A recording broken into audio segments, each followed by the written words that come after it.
Full Ride to Cumbres features Rio Grande 3-foot gauge 282s on the Cumbres and Toltec Scenic Railroad.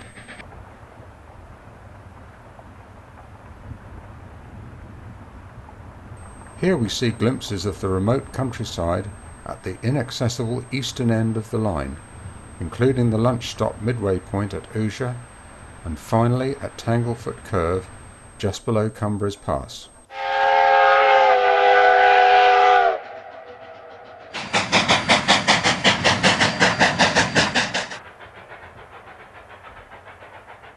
Now we join engineer Carlos Lamas on board locomotive 488 as the train leaves Chama for the exciting climb to Cumbres Pass.